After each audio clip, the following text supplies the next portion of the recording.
So, ni-rewatch ko yung Frieren kasi ang tagal ko nang sinasabi na para sa akin, ito yung anime of the year ko last year. Pero kasi the last time na pinanood ko to, baka blinded ako by like hype and everything. So, I wanted to make sure na I remember it correctly. Kasi yung mga top contenders para sa akin is probably Solo Leveling at saka yung Apothecary Diaries. And I have to say na yung rewatchability niya is super high and to the point na parang mas na-enjoy ko yung series the second time around. Kasi mas naiintindihan ko na yung characters, yung mga impact ng mga pinag-uusapan nila. Like, mas naiintindihan ko na. Kasi I think yung medyo struggle lang sa Frieren nung umpisa is kinda understanding ano ba yung story. Kasi yung episode 1 was kinda slow.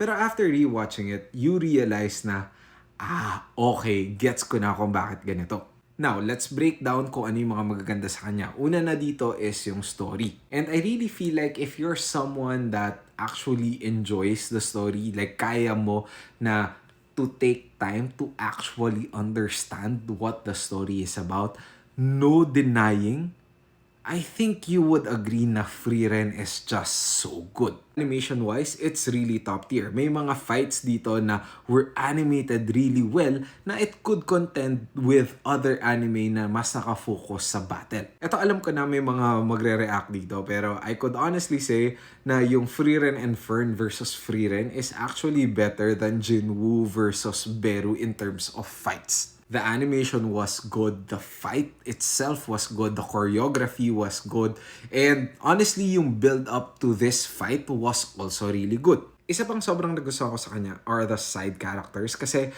meron nga tayong mga side characters na katulad ni Himmel na kahit papatay na siya dito sa series, sobrang impactful pa rin niya and they were able to make this like so seamlessly. Tapos, both Stark at saka si Fern are really interesting characters. It's just a well-crafted anime. Pero at the end of the day, sinasabi ko na rin to, kahit before pa, meron talagang mga tao na hindi kayang i-appreciate yung Frieren. Maybe it's because hindi ka lang masyadong interested talaga sa mga storytelling ng anime and action lang talaga yung gusto mo, or for whatever reason, hindi ka talaga ma-hook. I have nothing against you. Pero after rewatching this, I'm solidly convinced na this is one of the best animes of all time. And the only reason why I can't really compare it to Legends yet, katulad ng Full Metal Alchemist, is because season 1 pa lang yung meron tayo. Kailangan maging consistent na ganito yung quality niya all throughout hanggang ending ng Frieren for me to actually say na,